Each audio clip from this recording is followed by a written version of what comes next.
They were warned to stay away from Earth's region. Pride brought their downfall. The alarm did not wake me. I was already awake. I had been sitting at my console for 6 hours, watching a single sensor return that made no sense, and every kind of sense at the same time. It was a mass reading, a gravitational disturbance so large that the station's deep-range array had flagged it as a calibration error on first pass. I had run the calibration check 4 times. The array was fine. The reading was real. 17,211 vessels. I said the number out loud in the empty monitoring room just to hear how it sounded. It sounded impossible. I said it again anyway because the display confirmed it, and the backup display confirmed it, and the tertiary sensor node 3 light hours away from my station confirmed it, with a timestamp that matched mine to the millisecond. My name is Cale Voss. I am a commander in the United Earth Navy, assigned to Sentinel Station Auris, a long-range observation post planted at the outer edge of the Oort cloud, roughly 18,000 astronomical units from Earth. My job, for the past 22 months, had been to watch the dark between the stars and report anything unusual. In 22 months I had reported 3 micrometeorite events, 1 malfunctioning relay buoy, and a sensor ghost caused by a passing comet's ion tail. I had begun to wonder whether this posting was a reward or a punishment. I was no longer wondering. I opened a channel to Lieutenant Dara Finch, my second in command, who was supposed to be sleeping in the bunk module 20 meters behind me. "Finch," I said. My voice was calm. I was proud of that. There was a shuffle of movement, then her voice, rough with sleep. "What time is it?" "It does not matter what time it is. Come look at this." She came. I heard her footsteps stop behind me, and I heard the sound of her breath change. That small, sharp intake that happens when the human brain receives information too large to process in a single moment. "That cannot be right," she said. "I checked it 4 times. Check it again." "Finch." She was quiet for a moment, then she pulled a chair up beside me and sat down slowly, the way people sit when their legs have gone soft. She leaned forward and studied the display. I watched her count. I had counted too. The number does not get smaller the more times you count it. It stays exactly the same, and it stays exactly enormous. "Who are they?" she asked. "Running identification now." I pulled up the spectral and electromagnetic profile the array had collected. The vessels were not using any of the 18 known standard drive signatures. They were not broadcasting any identification codes recognized by the Galactic Council's Universal Registry. Their hull composition, based on reflected light analysis at extreme range, matched nothing in our database. But their energy output was consistent with Type 4 civilization-level propulsion, the kind of power that requires stellar harvesting to sustain. Type 4. For context, humanity, at our current level, is classified as a Type 2 civilization. We have been Type 2 for roughly 60 years. The Leth, who are the oldest known species in the Council, are Type 3. Nobody currently active in Council space is classified above Type 3 except in theoretical frameworks and old folklore that most xenobiologists politely ignore. A Type 4 signature meant something old, something that had been traveling between stars for a very long time, something that had, at some point in its history, looked at a sun and decided it was a resource. I felt something cold move through me that had nothing to do with the station's temperature controls. "They are not in the registry," I said, cross-referencing now with the Council's restricted archive, the one they gave us access to after the Callisto Accords. The restricted archive was not a comfortable document to read on a normal day. It contained records of species that had been encountered and formally categorized, but which the Council had decided, for various reasons, to keep out of public databases. The reasons ranged from diplomatic sensitivity to active threat assessment. I had read the archive once, during my first week on Aura Station, and I had not slept well afterward for several days. The match came back in under 4 seconds. The Vreth. I stared at the name for a long moment. Then I pulled up their file. Dara leaned in beside me, reading over my shoulder. The file was not long. The Council's entry on the Vreth was, in some ways, More alarming for what it did not say than for what it did. Known contact events, 7. Outcomes. 6 of those 7 civilizations no longer existed in any recognizable form. The 7th had survived by a method the file described only as complete territorial abandonment, which I took to mean they had evacuated their home system entirely and had not been heard from since. Fleet disposition at last confirmed census. Classified. Estimated range. In excess of 40 light-years from Sol system. Date of last confirmed census. 412 years ago. Dara read that line twice. I could tell because she did not move for several seconds after reaching it. They were 40 light-years away 400 years ago, she said quietly. Yes. And now they are in our Oort cloud. Approximately 18,000 astronomical units from Earth. At current speed, they will reach the inner system in 9 days. She sat back. She put her hands flat on the console, and she looked at the display. And she did not say anything for a while. I understood. There are moments when silence is not the absence of thought but the presence of too much of it, all arriving at once. I had already begun composing the alert signal. Priority absolute, the highest classification in the UEN communication hierarchy, reserved for scenarios involving imminent threat to the home system. I had only ever seen it used in training simulations. The color code on the header was a deep red that the system automatically selected, and it seemed very bright in the dim monitoring room. I included the full sensor record. I included the archive file match. I included the trajectory, the speed, the fleet composition estimate, and the energy output readings. Then I added a note of my own at the bottom, which was not standard protocol but which I felt was necessary. It read, "They have not broadcast any communication. They have not slowed down. They are not following any recognized approach protocol. In my assessment, they are not coming to talk." I sent the signal. The lightspeed delay from Oris Station to Earth was approximately 2.5 hours. That meant my alert would reach UEN command in 2.5 hours, and any response would take another 2.5 hours to reach me. 5 hours minimum before I heard anything back. In the meantime, I was sitting at the outermost edge of our solar system, watching 17,000 ships close the distance. Dara had pulled up the Vreth's last known communication record from the archive, a broadcast they had sent toward the nearest council relay station 408 years ago. It had been translated and included in the file. It was 11 words long. "We do not negotiate with prey. This region is ours now." She read it aloud, and then set the file down and looked at me. "Someone warned them," she said, "before they came here. The file says the council issued 3 formal notices." I nodded. I had seen that too. 3 separate warnings, sent through 3 different council relay networks, in the Vreth's own confirmed language protocol. The notices had stated clearly that the Sol system and the surrounding 2 light-year buffer zone were under Earth's sovereign jurisdiction, that any approach with hostile configuration would be treated as an act of war, that Earth was a protected designation under the Callisto Accords. 3 warnings. I looked at the display. I looked at the 17,211 vessels moving through the dark with absolute certainty, not slowing, not turning, not asking any questions. "They received the warnings," I said. I was sure of that. At their level of technology, missing a council-grade signal would be like missing a sun. Dara waited. "They just did not believe them," I said.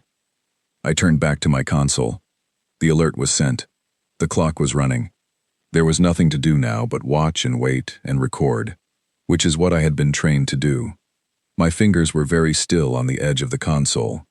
My breathing was measured and even. I had been a military officer long enough to know that the most dangerous moment in any confrontation is not when the enemy is frightened of you. It is when they are not. When they look at you and see something too small to take seriously. When their certainty is so deep that they have stopped asking the one question that matters. I thought about what it meant. A fleet of that size, crossing all that distance, arriving here without a single communication. I thought about the 6 civilizations in that file that were gone. I thought about the 7th one that had run. And then I thought about Earth. about what was sitting between the Vreth and that small blue planet 9 days ahead of them, about everything that the Council did not know about us, and that the Vreth had clearly never bothered to learn. I thought about that very carefully. And for the first time since the alarm had not woken me, I allowed myself something that was not quite a smile, but was close to one. They had been warned to stay away.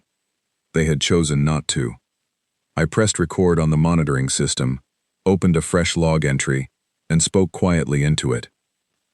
Commander Kale Voss, Sentinel Station Oris, Day 671. Contact confirmed. Vreth Fleet, estimated strength 17,000 plus vessels, bearing inward on Sol approach vector. Speed unchanged. No communication received. Priority absolute signal transmitted to UEN command at 08:347 station time. I paused. For the record, they have no idea what they are walking into. I closed the log and watched the screen.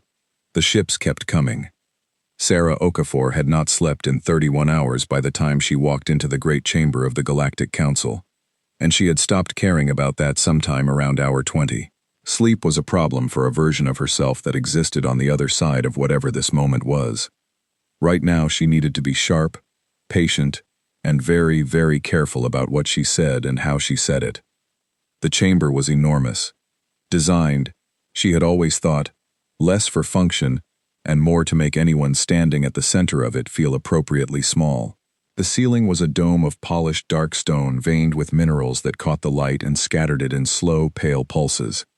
The council seating curved around the central floor in 5 ascending tiers, each tier belonging to a different species grouping.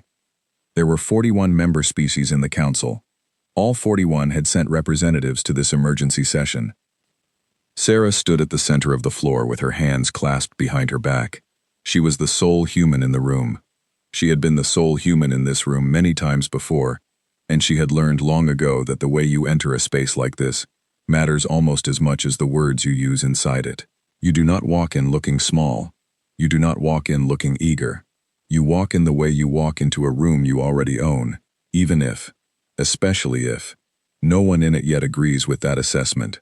She was Earth's senior ambassador to the Galactic Council. She had held the position for 11 years.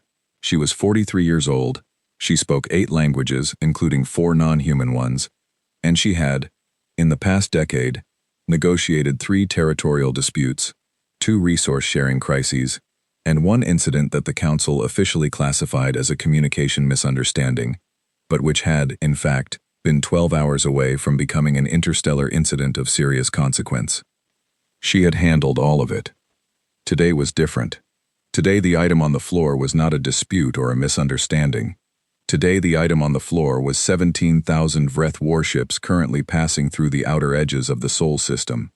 The council speaker, a Leth elder named Voss Karath, no relation to Commander Voss, just a coincidence that Sarah had noted privately and found oddly comforting, called the session to order with a low resonant tone from the chamber's acoustic system. The 41 delegations settled into attention. The matter before the council, Karath said, speaking in the universal trade language that all member species shared, concerns a confirmed incursion event in the Sol system.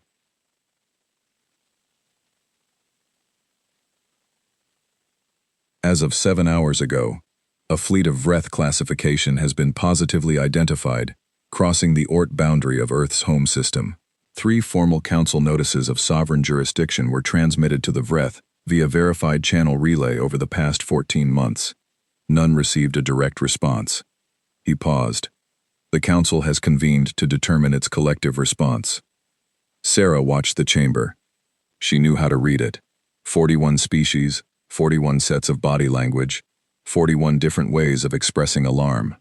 The Thalari, bioluminescent and generally calm, were flickering in the blue-yellow range that indicated elevated stress. The Moruk, heavy gravity adapted and physically imposing, had gone very still, which in their species meant the opposite of what stillness means in humans. The Grent were already talking among themselves in tight clusters, which they always did when they were frightened. And the Leth.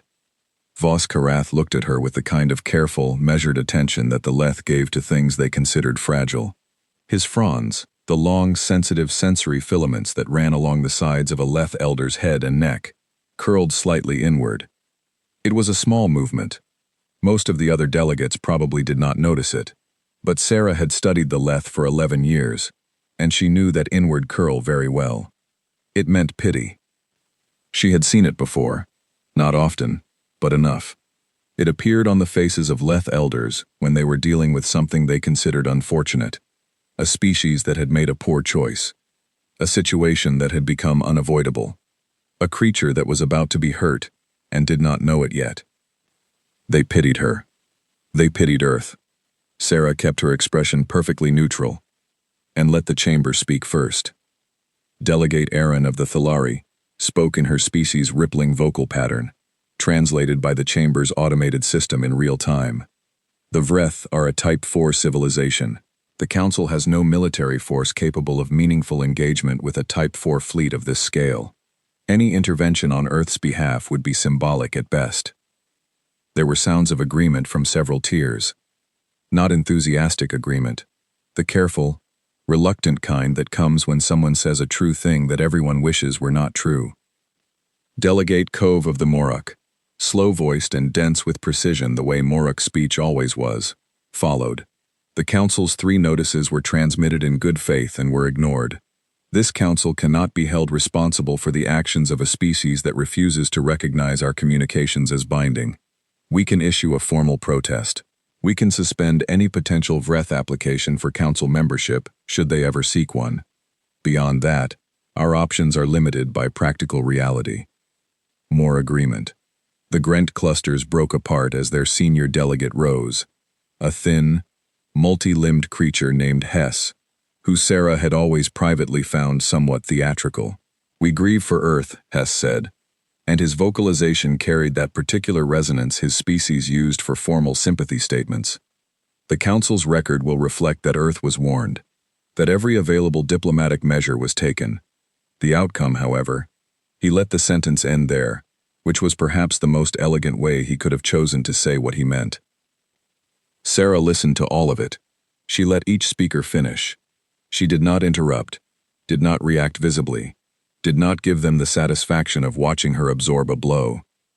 When the floor had been quiet for 5 seconds, she spoke. "Thank you," she said. Her voice carried easily in the chamber's acoustics. She had learned to pitch it in the mid-range that translated cleanly across all present species.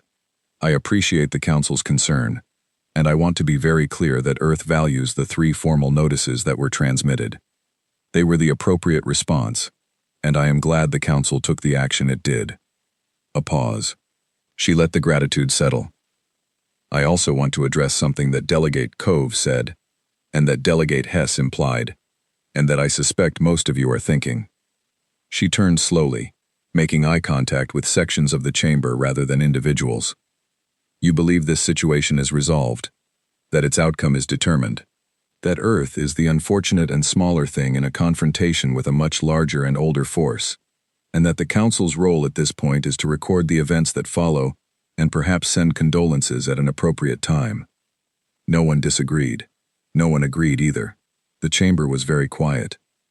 "I want to share something with you," Sarah said, "not as a negotiating position, not as a diplomatic protest, simply as information that I think is relevant and that I am not sure you have."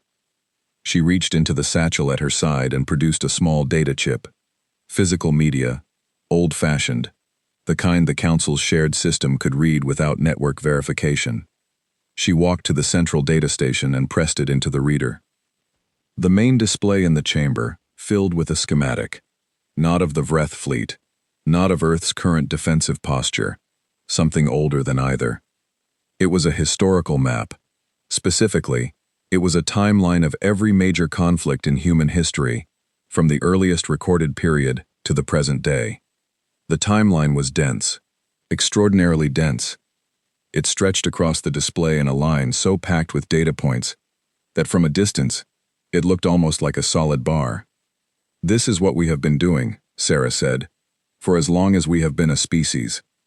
Not exploring, not building, not creating art, or music or philosophy, though we have done all of those things as well." She walked back to the center of the floor. We have been fighting, constantly, against each other, against our environment, against scarcity, against disease, against every force that attempted to reduce us. For hundreds of thousands of years, we never stopped. We never surrendered to any of it. She let the chamber look at the display. The Thalari's bioluminescence had shifted toward a cooler, more focused blue. The Morok delegate was no longer still. His broad head had turned toward the screen with what looked very much like attention. We have lost individual battles, she continued. Many of them. Sometimes we have lost entire generations to forces we could not control. But as a species, as a collective adaptive learning system, we have never once been permanently defeated. Not once. In the entire history of our existence on Earth, which spans roughly 300,000 years. She paused. And at no point in those 300,000 years has a threat that arrived without warning found us unprepared. The chamber was absolutely still. The Vreth fleet is in our system, she said, and I want to be clear. I am not standing here asking for council intervention. I am not asking for military support, political backing, or even a public statement of solidarity. What I am here to tell you, so that the record is accurate, is this. Earth is not a victim in what is about to happen. Earth is not a tragedy in progress. We have been aware of the Vreth for 14 months. We received the same archive files the Council sent us. We have been preparing since the first notice was transmitted. Vos Karath spoke. His voice was careful. Ambassador Okafor. With respect, the scale differential is significant. The Vreth are older, she said, not interrupting but simply completing the sentence he was going to use. Yes, larger fleet, more energy-efficient drives, better sensor technology, Type 4 classification. I know. She nodded. I am not disputing any of those facts. I am simply saying that scale is not the only variable that determines the outcome of a confrontation. Not when one side is very old and very certain, and the other side has spent 300,000 years learning how to survive exactly this kind of moment. She pulled the data chip from the reader, and the display went dark. Watch what happens, she said simply. Keep your sensors on our system. When this is over, we can discuss what the Council's response to the Vreth ought to be. Until then, I have communications to send. She turned and walked toward the exit. Behind her, she heard the chamber begin to murmur. 41 species processing something that did not fit neatly into their existing understanding of how things worked. She did not look back. She had learned a long time ago that the moment you look back in a room like that, you give something away. In the corridor outside, she stopped for exactly 3 seconds, let out a slow breath, rolled her shoulders once, and pressed the communication module at her wrist. Connect me to Admiral Park, she said quietly. Secure channel, priority 1. The connection opened in under 2 seconds. Ambassador, came the voice on the other end. Calm, low, the particular stillness of someone who had been waiting for this call. It is time, Sarah said. There was a pause. Then, we have been ready for 9 months. She closed the channel and walked down the corridor toward the shuttle bay, her footsteps even and steady on the polished floor. The Vreth had 17,000 ships and 400 years of uncontested supremacy. She thought about that number, 400 years of no one ever telling them no, and making it stick. 400 years of approach vectors being abandoned, of civilizations choosing flight over confrontation, of warnings being issued, and space being yielded. She thought about how that kind of history shapes a mind. What it does to an assessment process when every input it has ever received confirms the same conclusion. That size wins, that age wins, that nothing in the dark will push back. She thought about what it means to be certain. And she thought about what happened, historically, to certainty. The shuttle bay was cold and bright. Her transport was already powered up, running warm for departure.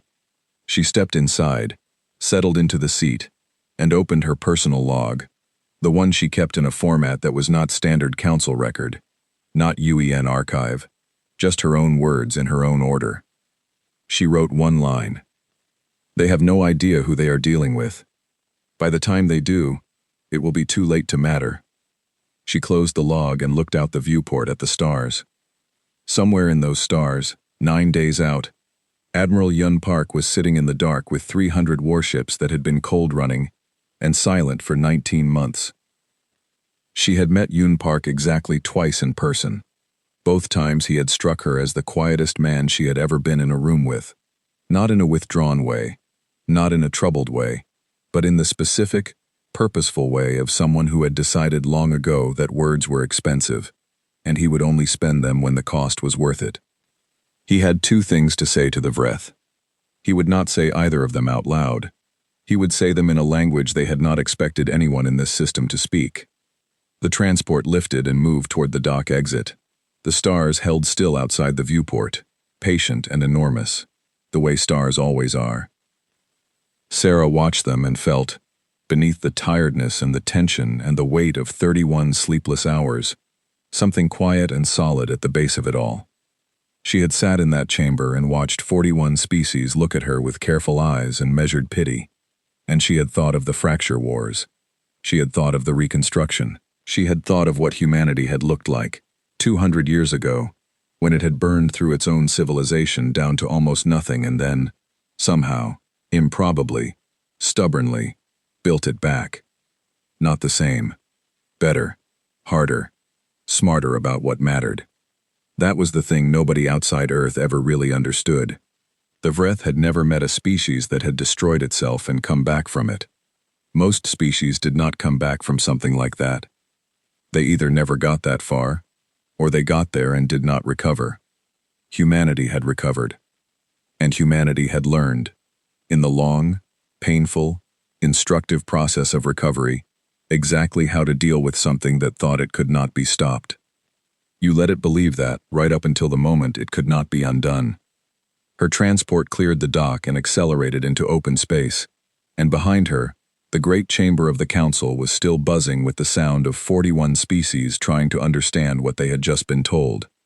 She hoped they were paying attention. They were about to see something that had not happened in 400 years. Someone was going to say no to the Vreth, and it was going to stick. Yun Park had not spoken above a whisper for 19 months. That was not an exaggeration. It was a protocol decision made at the beginning of Operation Cold Anchor, based on a technical assessment from the UEN's acoustic engineering team, which had determined that the Vreth's passive sensor arrays, at the ranges involved, were theoretically capable of detecting coherent sound transmission through hull vibrations if the emitting vessel was close enough and the signal was sustained long enough. The assessment had classified normal vocal communication as acceptable risk, but elevated tones and command-level broadcasts as potentially detectable under specific conditions. Park had read the assessment. Then he had told his crew that they would operate in whisper discipline for the duration of the operation. Nobody had argued. The crew of the Leviathan fleet were not people who argued with him, not because they were afraid to, but because they had, over time, developed a working understanding of how his mind processed information, and they had concluded, individually and collectively, that when Yun Park made a decision, it was worth trusting, without requiring an explanation first. He was 51 years old. He had been in the United Earth Navy for 29 of those years.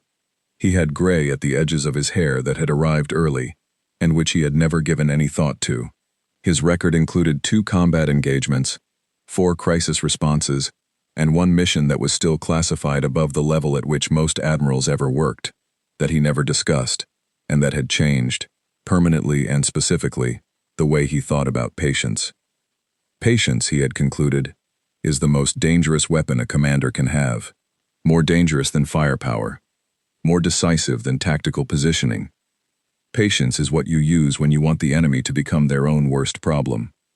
The Leviathan fleet had been parked in the Oort cloud, cold running, minimal emission, distributed across a 600,000-kilometer front, for 19 months, 1 week, and 4 days. He knew the exact figure because he had kept account. Not because he needed to know the exact number, but because precise knowledge of elapsed time is one of the things that keeps a mind anchored when the environment around it is unchanging dark. Space is very dark and very large, and 19 months in it, without purpose, would hollow a person out. Park had kept his crew purposeful. Drills, every day. Systems review, every day. Tactical simulations run against the Vreth fleet data the Council Archive had provided, every day. He had 412 years of Vreth tactical history to study, and he had studied every line of it, and he had built, over those 19 months, a picture of how the Vreth thought about warfare. They were brilliant at it. He would not pretend otherwise. 400 years of uncontested expansion had given them something valuable, a deep, refined, constantly evolved understanding of fleet combat against organized opposition. They knew how to break a defensive line. They knew how to overwhelm a fortified position. They knew how to manage a fleet of 17,000 vessels across complex engagement geometries in a way that was almost elegant. What they did not know, what 400 years of winning had not taught them, because you can only learn this from losing, was how to fight an enemy that was not where they expected it to be. The alert from Sarah Okafor came through on a tight beam directional signal so narrow it had a target window of 12 seconds. He had been expecting it within a 4-hour range, and it arrived in the middle of that range, which told him the council session had gone roughly as he had anticipated. He read the single encoded word. He looked at the tactical display. The Vreth fleet had crossed into the Oort boundary 36 hours ago. At their current speed, they were 9 days from Earth orbit. But their formation had done something interesting in the past 12 hours. It had begun to spread. Not randomly. In a pattern. A specific, geometrically precise pattern that he recognized from the archive data as a standard Vreth approach deployment. Spreading the fleet laterally to cover multiple orbital insertion vectors, preventing any defending force from concentrating against a single approach line. It was a good strategy. It was exactly what he had expected them to do, and it was exactly what he needed them to do. He turned to Captain Elise Crane, his fleet operations commander, who was sitting at the station to his left, with a stylus in her hand, and 17 months of quiet discipline behind her eyes. She was 40 years old, sharp in a way that showed in the economy of her movements, and she had been his most trusted officer since a joint operation in the Titan shipyards 3 years ago where she had solved a navigation problem in 12 seconds that his senior strategist had been working on for 6 hours. He made a single hand signal, 2 fingers pointing outward, then a slow fist. She read it immediately. They had developed a substantial vocabulary of hand signals over the 19 months. You do that when you cannot raise your voice. She turned to her console and began the activation sequence. Across 600,000 kilometers of Oort cloud dark, 300 warships that had been sleeping in the cold began to wake up. Not with a roar. The Vreth sensors would have caught a roar. They woke up the way a held breath is released. Slowly, in a carefully calibrated sequence, each vessel bringing its systems online in a pattern designed to look, on long-range passive sensors, like background stellar noise. The technical team had spent 4 months modeling the sensor profile of a cold-waking fleet and comparing it to natural Oort cloud interference patterns, and they had developed what they called a noise burial startup sequence that blended active systems into the electromagnetic background with a margin of detection error they calculated at less than 3%. Park watched the activation cascade move across his display. Green lights, one after another, each one a ship coming alive in the dark. He thought about the Vreth War Master, a title the archive had identified as the commander of an expansion fleet, roughly equivalent in authority to an admiral, but with considerably more operational autonomy. He did not know the War Master's name. The archive did not have it. He had decided not to think of the War Master as a person with a name because that was not useful right now. What was useful was thinking of the War Master as a predictive system, a set of decision patterns built on 400 years of expectation, and understanding exactly what those patterns would produce in response to each stimulus. Stimulus 1. No response from Earth as the fleet crossed the Oort boundary. Expected Vreth response. Confirmation that Earth lacked the capability or will to challenge the approach. Formation continues inward. Confidence increases. That had happened. Park had watched it happen. The Vreth formation had not altered speed or course when it crossed into sovereign space. It had simply kept moving, the way a thing moves when it has decided that what is in front of it is not a real obstacle. Stimulus 2. Continued silence as the fleet moved through the outer system. Expected Vreth response. Increasing certainty. Formation spreads to approach deployment, covering multiple vectors. Fleet begins final approach posture. That was happening now. Park watched the spread on his display. The Vreth formation was extending laterally in exactly the pattern the archive had described, reaching outward across the plane of the ecliptic like a hand opening. A hand opening is not a defensive posture. A hand opening is the posture of something that does not expect resistance. The extended fingers are spread thin. The spaces between them are large. And if something closes around that hand before it can retract. Stimulus 3. Park's fleet appearing. Not ahead of the Vreth, but behind them. Inside them, the Leviathan fleet positioned across their retreat vectors, while a second layer of defense, the automated minefields that had been sown at the Jupiter-Saturn resonance corridor 11 months ago, waited at the natural gravity well choke points ahead. The Vreth fleet was spreading open. Park was going to close around it. He touched the arm of his chair once, another hand signal, the one that Crane had designated as, "Execute on your readiness." She returned a small nod without looking away from her console. The fleet was at 64% activation. The noise burial sequence was holding. The Vreth's nearest sensor pickets were light minutes away, and moving inward, not outward. They were not looking behind them. Why would they look behind them? Nothing had followed them in from the dark. Nothing was supposed to be here. Park waited. He was very good at waiting. He had spent 19 months becoming even better at it. 81%. He thought about the 6 civilizations in the archive that were gone. He thought about what their last sensor reads must have looked like. The Vreth fleet coming in, large and certain, and their own defensive forces attempting to meet it at the border the way all standard military doctrine said you should, and being overwhelmed by the sheer mass of what was coming, because you cannot hold a border against 17,000 ships with anything a smaller civilization can build. You cannot hold a border against them, but you do not have to hold the border. The border is not the point. The border is just a line. What matters is not the line, it is the system behind the line.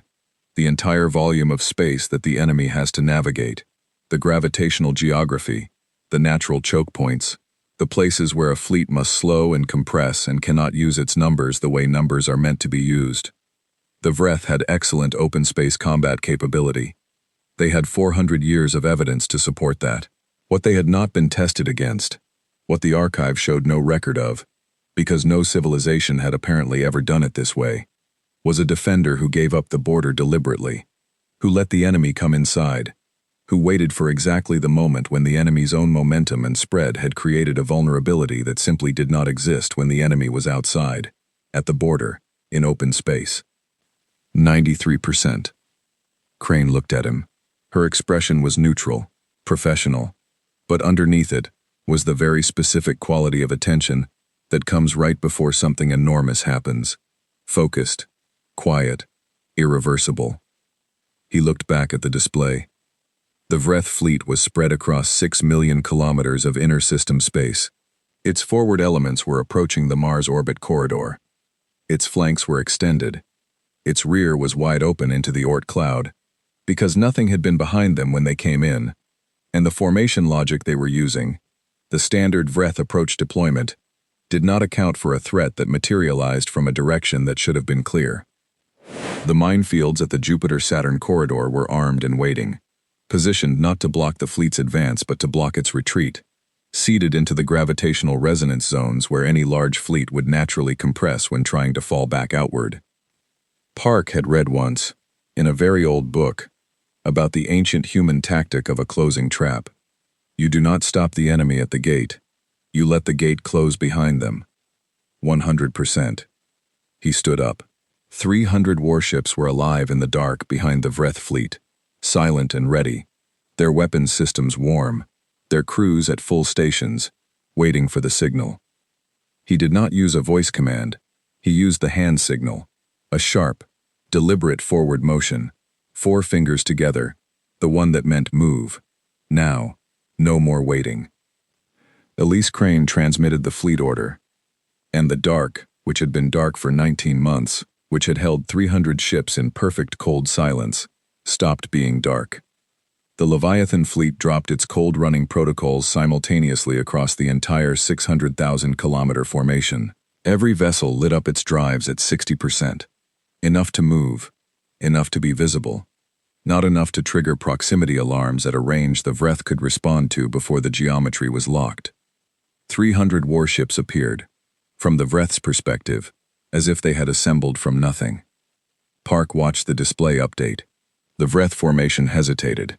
A collective hesitation, thousands of individual command systems simultaneously receiving new sensor data that did not match any prior input, running it through their response protocols, producing an output that had never been produced before, because the input had never occurred before. He knew what they were seeing. They were seeing a human fleet behind them, between them and the open space they had come from. They were seeing the entry vector they had used, the nice, clean, empty path they had followed inward through the Oort cloud, now occupied. He knew what they would do next. They would assess. They would calculate the odds. They would look at their numbers, 17,000 against 300, and they would feel the certainty return, because the numbers were still overwhelming, and the Vreth were very good at using numbers. They would begin to turn. They would begin to move back toward the open space behind them, intent on using their mass advantage to push through the human fleet and restore their freedom of maneuver. They would move toward the Jupiter-Saturn corridor. Park sat back down. He picked up the communication handset and held it, not transmitting yet, just holding it. There would be a time for transmission. Not yet. He watched the display. He thought about 9 days ago when the sensors had shown him the Vreth fleet crossing the Oort boundary, enormous and moving and completely, perfectly certain. He thought about how certainty feels from the inside, how it insulates you from the questions you should be asking, how it tells you that what you see is what is real, and what is not visible is not there, how it makes the absence of opposition look like the absence of defense rather than what it actually is. What it actually is. He thought about 19 months of quiet, about 300 crews running drills in the dark and eating their meals in low voices and sleeping in cold bunks, and waking up every morning to the same dark, and the same patience, and the same question of whether it would be today. Today, it turned out, was today. The Vreth formation had begun to turn. The minefields in the Jupiter-Saturn corridor were already receiving the automated arm and release signal. Park raised the handset, and then he set it back down, because there was nothing useful to say. The trap was closed. The rest was just mathematics. I watched it on tactical display from Aurus Station, 18,000 astronomical units away, where the light speed delay meant I was seeing events that had already happened by the time they reached my screen. That is a strange thing about watching a battle from a great distance. Everything you see is already history. The decisions have already been made.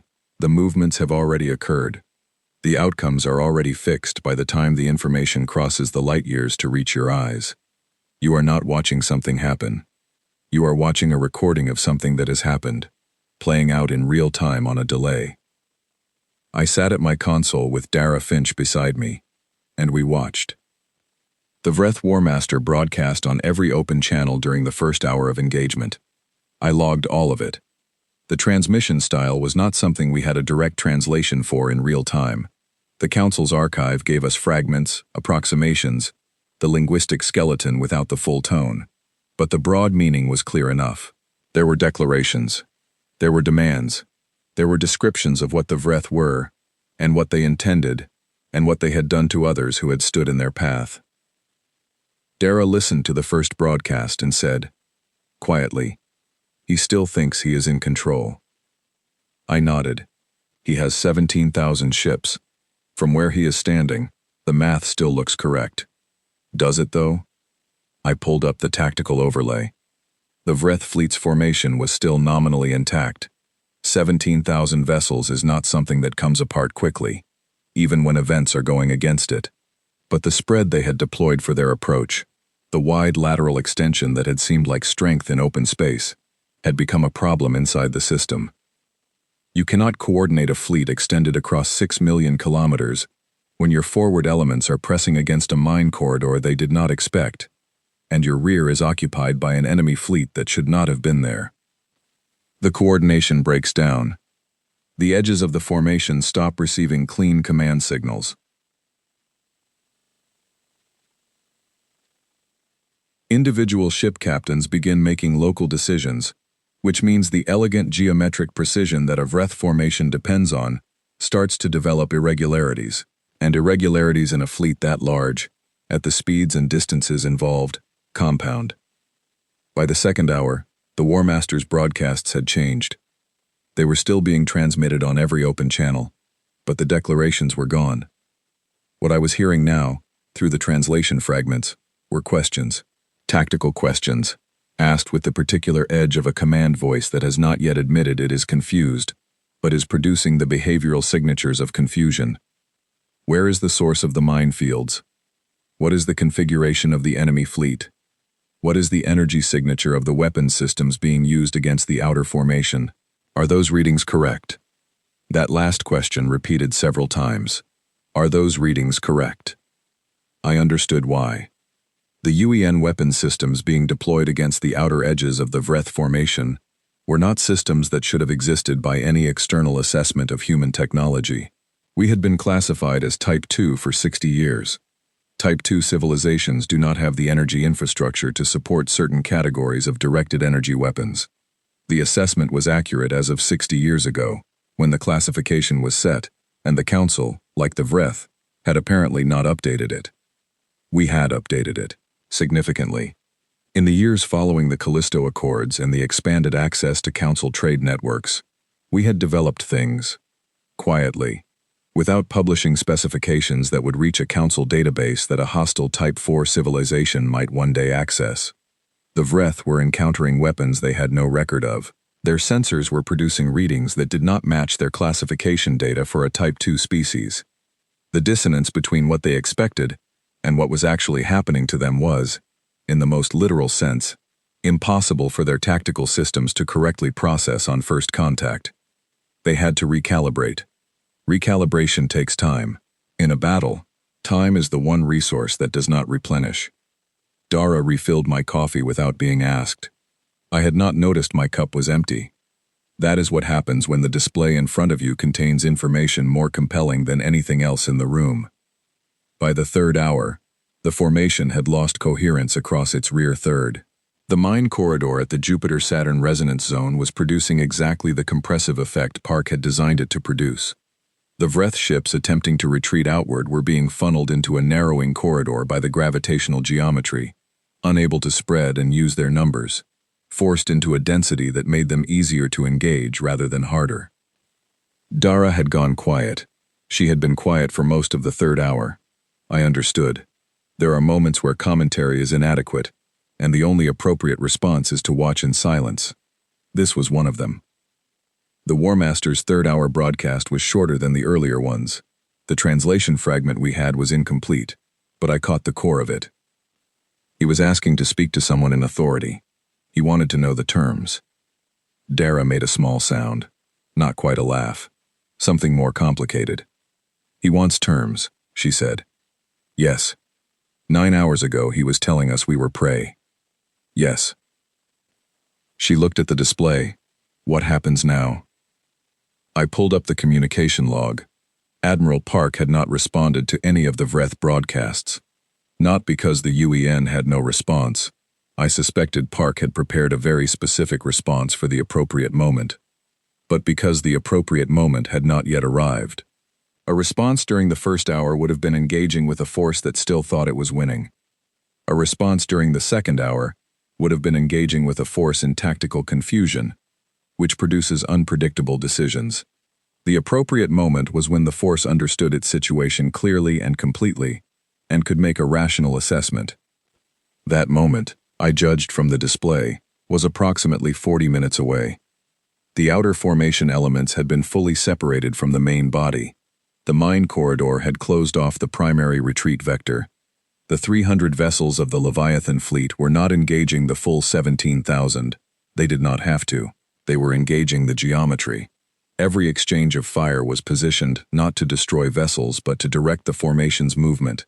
to push the compressed mass of the fleet deeper into the corridor, tighter, less maneuverable, more aware with every passing minute of how little open space remained around them. I thought about what that feels like from inside the formation. 17,000 ships, and the space they can occupy keeps shrinking. All that mass, and nowhere to put it. The strength that made them certain of victory becoming, in the architecture of this specific trap, the exact quality that made their position worse. More ships means more coordination failures, means more compounding errors, means faster loss of formation integrity. Size, in the wrong geometry, is not an advantage. It is a liability. By the 4th hour, the War Master's broadcasts had become something I did not have a clean translation for. The fragments I was getting were repetitive, the same phrases cycling, the same sounds. I played one segment back 3 times, and finally called up the Council Archives Linguistic Specialist module, which gave me a confidence interval of 61% on the following translation. The War Master was saying his own name, repeating it, not to anyone specifically, just into the open channel. Dara heard the translation and sat very still for a moment. "Why is he doing that?" she asked. I thought about it. "I think," I said slowly, "that when you have been certain about something for 400 years, and then you encounter a reality that contradicts that certainty completely, and rapidly, and without the possibility of revision, sometimes the only thing the mind can hold on to is the thing it knows for certain, its own identity." She was quiet. "He knows his name," I said. "At this point, I think that might be the only thing he is completely sure of." The Vreth fleet's coherent command structure collapsed in full at the 4-hour 20-minute mark. I logged the timestamp precisely because the change was visible on the display as a shift in formation behavior, from coordinated response, however degraded, to individual vessel decision-making with no overarching pattern. 17,000 ships making 17,000 separate choices, each one based on local sensor data and local threat assessment, none of them receiving coordinating signals from a command system that had gone silent. At that point, the battle, in any meaningful tactical sense, was over. What followed was a process, not a fight. Admiral Park's fleet and the automated systems worked through it methodically, vessel by vessel, in the quiet and efficient way that prepared people work through problems they have already solved in simulation many times. I watched it. I logged it. I kept my breathing even, and my records precise, and my hands steady on the console. I thought about the 6 civilizations in the archive that were gone, the 7th one that had run. I thought about the fact that those records were 400 years old, and that for 400 years the Vreth had operated without meeting any of the outcomes they were now in the process of experiencing. 400 years of a single story, of a single answer to every question they had ever asked about themselves. And now a different answer, complete, final, irrevocable. The last coherent Vreth transmission reached my station at the 6-hour mark. It was not from the War Master. It was from a vessel that identified itself in the translation as a secondary command ship. Lower in the hierarchy, its commander apparently working on the assumption that command had transferred because the primary flagship was no longer transmitting. It was a surrender signal, formal, structured, following a protocol the archive had on record as the Vreth's official cessation of hostilities format. The vessel was announcing it was standing down and requesting acknowledgement. I flagged the transmission and forwarded it to Park's command channel with priority notation. Then I sat back and looked at the display. The formation that had been 17,211 vessels 9 days ago was now considerably smaller in effective terms. Not because those vessels had been destroyed, most of them had not, but because a fleet that cannot coordinate and cannot maneuver and cannot receive or transmit command signals is not really a fleet anymore. It is a very large collection of individual ships in a situation they cannot resolve. Dara was writing up her own log entry beside me. I could hear the soft sound of her typing, measured and consistent, the way she always typed when she was being careful about her language. After a while she stopped and looked at the display. 9 days ago, she said, I told you that could not be right. You told me to check it again. I was scared. I know. I was too. Are you still? I looked at the display.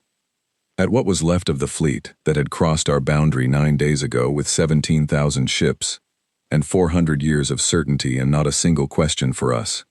Not a hail, not a query, not even the basic acknowledgement that something worth communicating with might be on the other end of the distance they were crossing.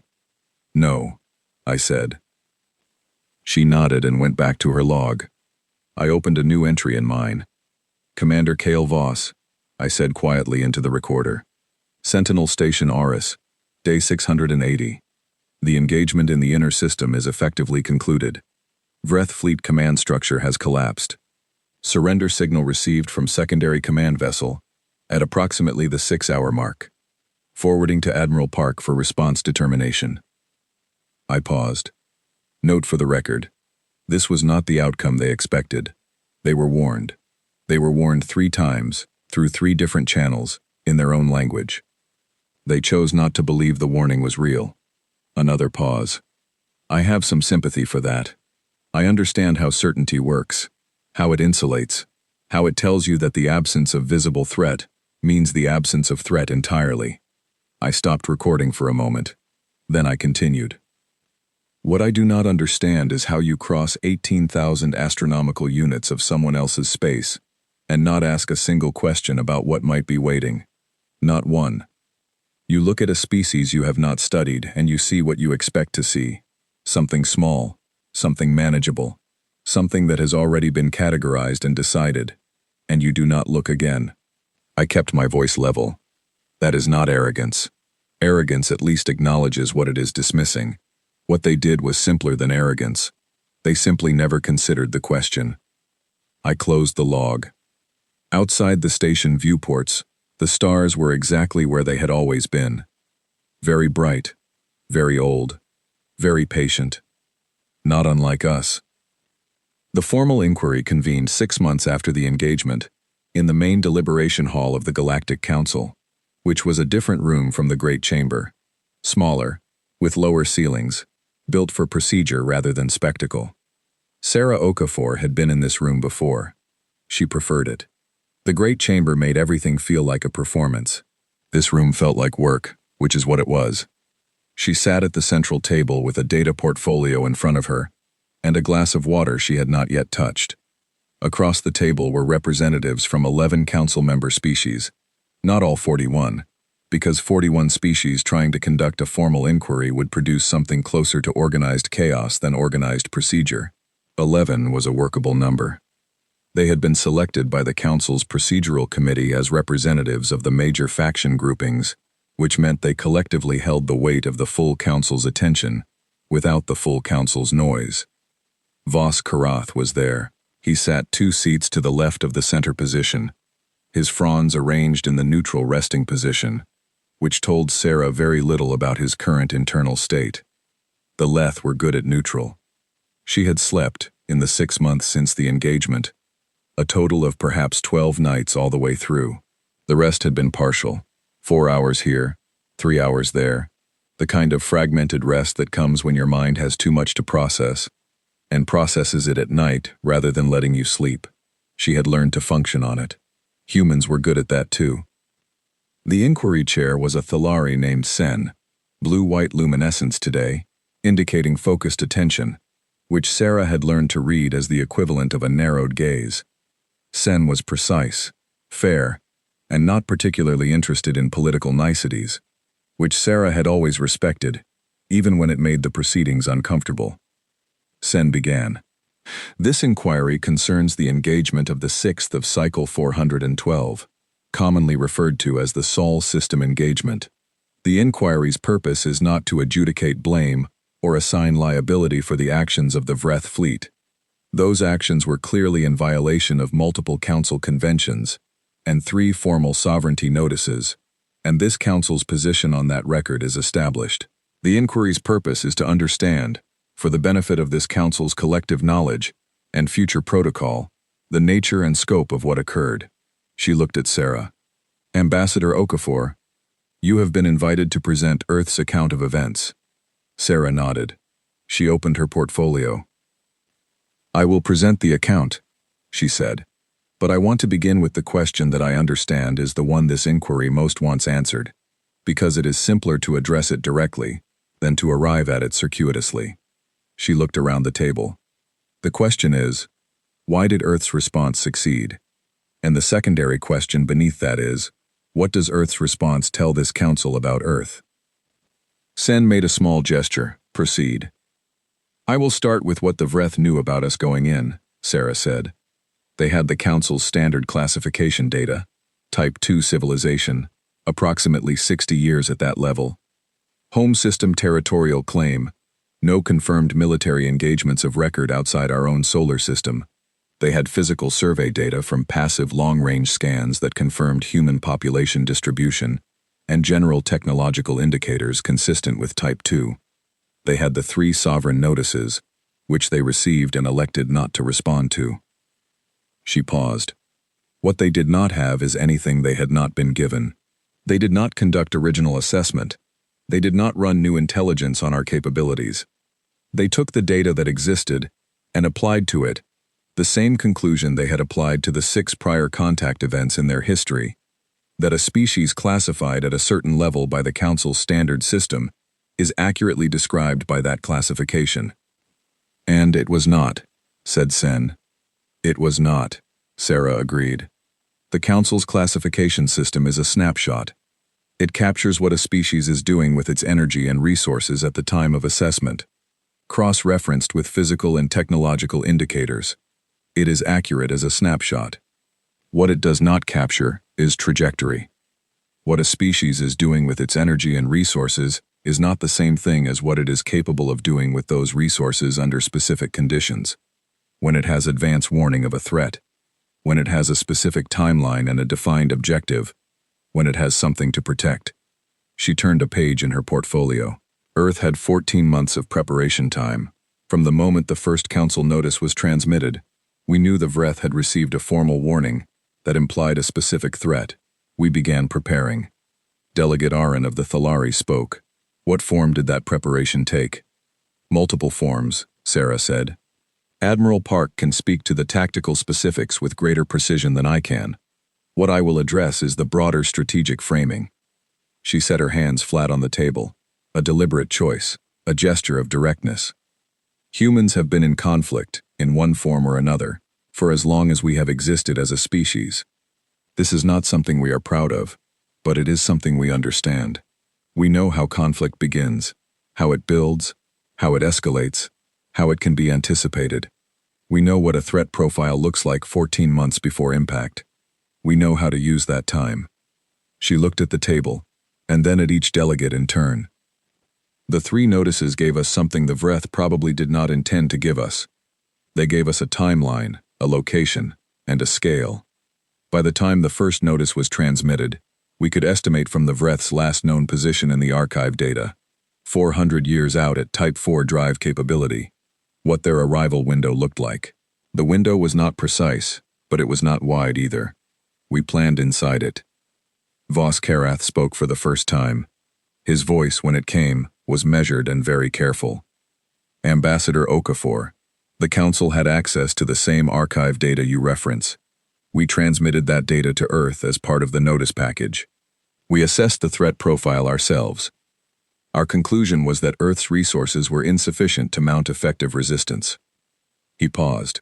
We were wrong. I want to understand the specific nature of our error. Sarah looked at him for a moment. There were many things she could say. She had thought, on and off for 6 months, about how to answer this question, because she had known it would be asked, had known it would come from exactly this direction, from the Leth elder whose fronds had curled inward in the great chamber 6 months ago. She had prepared several versions of the answer. Some of them were diplomatic. Some of them were more direct.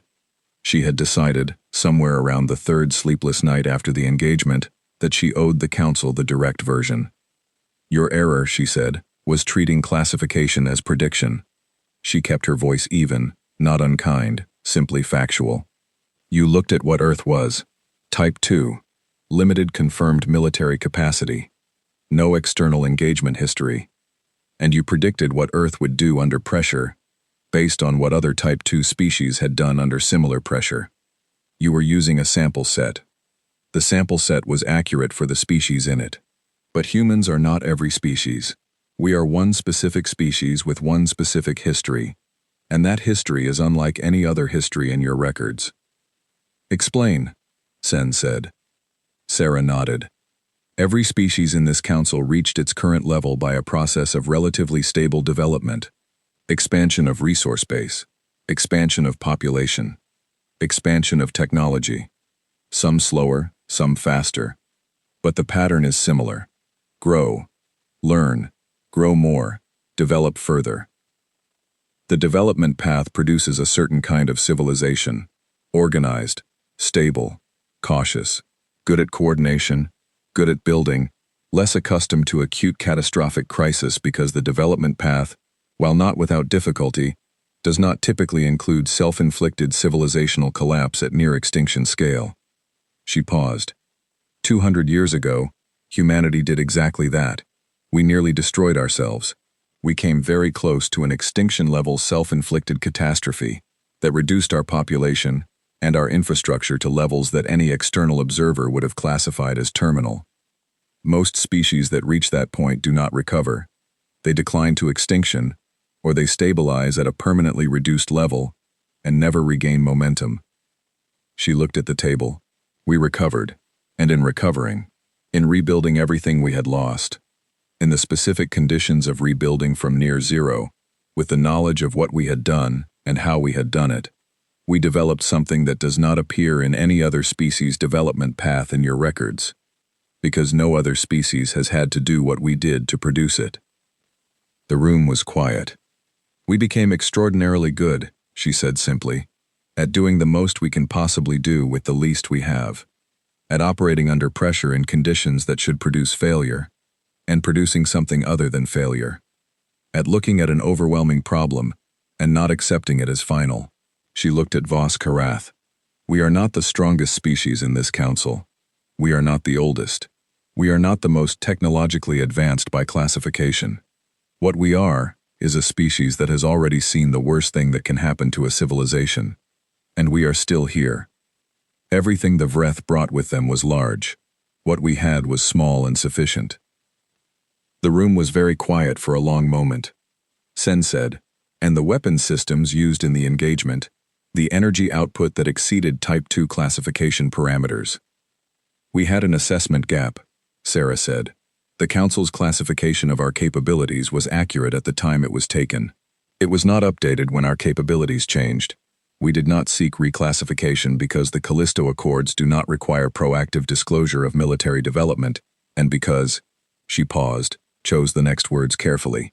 In the years following the Accords, we made a deliberate decision that some information was better kept internal, not as deception, as reasonable caution. This Council's data is shared with all member species, including species whose interests we cannot fully assess. We made a judgment about what to share and what to retain. She met Sen's gaze. I believe, in retrospect, that judgment was correct. There were a few seconds of reaction around the table. Not loud, not dramatic, the subtle shifts of expression and posture that indicate an absorbed point. Sarah had expected some resistance to that last statement. She got less than she expected. She thought perhaps the past 6 months had done something to the Council's position on human judgment calls. Delegate Cove of the Morok, who had been sitting with the contained solidity of his species throughout, spoke. What happens to the surviving Vreth fleet elements? That question is for this Council to determine, Sarah said. Earth's position is that the surviving vessels and crew are prisoners under the terms of the engagement cessation. We are prepared to accept any Council framework for their disposition that is consistent with the accepted conventions. We are not seeking punitive action beyond the terms of the engagement itself. Arin's luminescence shifted, a warm movement, toward the amber range that indicated something like approval in Thalari. That is a generous position given the circumstances. It is a practical position, Sarah said. We do not benefit from punishment. We benefit from a clear record of what occurred and a clear understanding of what the implications are going forward. She looked around the table one last time. The Vreth came here because they believed we were not worth taking seriously. I want this Council, and any species that reviews this record, to understand that this was not a special circumstance. This was not an exceptional outcome produced by unusual luck or a unique set of conditions that will not recur. This is what Earth does when it is threatened. It has always been what Earth does. The Vreth did not know that because they did not look. But the record is here for anyone who wants to look. She closed her portfolio. The inquiry continued for another 2 hours, covering specific tactical data and protocol questions, and the formal council response to the Vreth fleet's violation of the sovereignty notices. Sarah answered every question with the same measured precision she had used throughout. She drank the water. She kept her hands still. She did not raise her voice. When the session ended and the chamber began to empty, Voss Karath approached her. He was taller than her by a significant margin. The Leth were tall, and he moved slowly the way Elder Leth always did, with a kind of deliberate physical economy that was not age so much as choice. He stopped in front of her and did not speak immediately. His fronds were not curled inward. They were extended, fully, evenly, symmetrically. Sarah had never seen a Leth elder address her with that posture before. "I owe Earth an apology," he said. She had not expected those words. She considered them for a moment. "No," she said. "You assessed the information you had, and you reached a reasonable conclusion based on it. The information was incomplete. That is different from error in judgment." He looked at her for a long moment. "You are being diplomatic." "I am being accurate," she said. "They are not always different things." Something moved in his fronds, a slow, lateral motion she had not seen before and could not place in her reference vocabulary. She made a note to look it up. He bowed. It was a full Leth formal bow, a deep, sustained inclination that in their species was reserved for encounters with entities of equal or superior standing. She had read about it. She had never seen it directed at her. She returned a human formal bow, head and shoulders, sustained, different shape, same weight. He straightened and turned and walked toward the exit. She stood at the table for a moment after he left. The room was emptying around her. Delegates and aides and record keepers moving in their various directions. The business of the day done. The record filed. The account settled. She picked up her portfolio and her glass, which was now empty. She thought about the display she had shown in the great chamber 6 months ago. The dense, packed timeline of human conflict. Hundreds of thousands of years of it. Not a gap long enough to be visible at that scale. An unbroken thread of our species meeting force and not disappearing. She had shown it because it was true. Because it was the most relevant piece of information she had, and the one most absent from any council record about Earth. She had also shown it because she had wanted the room to understand something specific. Not that humans are martial, not that conflict is something to celebrate, but that there is a difference between a species that has been tested and a species that has been comfortable. Comfort produces certainty. Certainty produces blind spots. Blind spots produce moments exactly like the one the Vreth had produced for themselves. Outside the deliberation hall, the corridor was clean and quiet. Her aide, a young man named Owen Dale who had been with her for 3 years, and who processed difficult situations by becoming very organized about logistics, was waiting with a schedule update and a communication packet. "Admiral Park is requesting a video call at your convenience," Owen said. "Tell him this evening. The Morok delegation would like to schedule a follow-up meeting about the technology classification review. Next week. And Commander Voss has sent a personal communication, flagged non-urgent." She stopped walking. "Voss? Oris Station. He says, and I am reading this exactly, the stars are the same as they were before, which I find comforting. Thought you might too. Good work, Ambassador." Owen looked up. Should I respond? She thought about Kale Voss, sitting alone at the edge of the solar system in the dark, watching the displays, recording every moment of what had happened with the specific care of someone who understood that recording things precisely is its own form of service. "Tell him thank you," she said. "Tell him the stars look the same from here too." Owen made a note, and they walked on down the corridor. She had one more thing to do before the day was over. One item she had saved for last, intentionally, the way you save something you have been thinking about for a long time. She had written it 3 months ago and revised it twice and finally decided that the third version was the right one. Not because it was perfect, but because it was true and clear, and used no more words than it needed. She went back to her office, opened the Council Archive submission system, and pulled up the formal record of the Sol system engagement. At the end of the factual summary, fleet numbers, timeline, tactical outcomes, losses on both sides, there was a field for an official statement by the relevant UEN representative. She typed it herself. She did not ask anyone to review it. It read, "Humanity does not advertise its defenses. It does not need to. The warning is always the mercy, and the Vreth mistook mercy for weakness. The record of this engagement stands as the complete and sufficient response to that misreading. Earth notes, for the attention of any party that reviews this document. We were here before you looked. We will be here after. 3 warnings were given. The 4th is this record." She submitted it. The system confirmed receipt and logged the timestamp. She sat back and looked at the ceiling for a moment. The clean, neutral ceiling of her office that she had looked at many times in the past 11 years. In the middle of the night and in the middle of difficult days. A surface that made no demands and offered no answers but was simply there. She thought about Owen Dale's voice reading her Kale Voss's message. The stars are the same as they were before. Yes, they were. They had been there when the Vreth fleet came through the Ort boundary. They had been there for every second of the 19 months that 300 ships sat cold in the dark and waited. They had been there for every warning that was sent and ignored, for every moment of preparation that went unseen, for every quiet hour of a 22-month posting at the edge of everything. The stars did not care about the outcome. They had seen things come and go before. They would see things come and go again, long after everyone in this record was gone. The Vreth War Master broadcasting his name into the open channel. Park making his silent hand signal in the dark. Voss watching the display with steady hands. Karath bowing in the corridor. But the record would remain.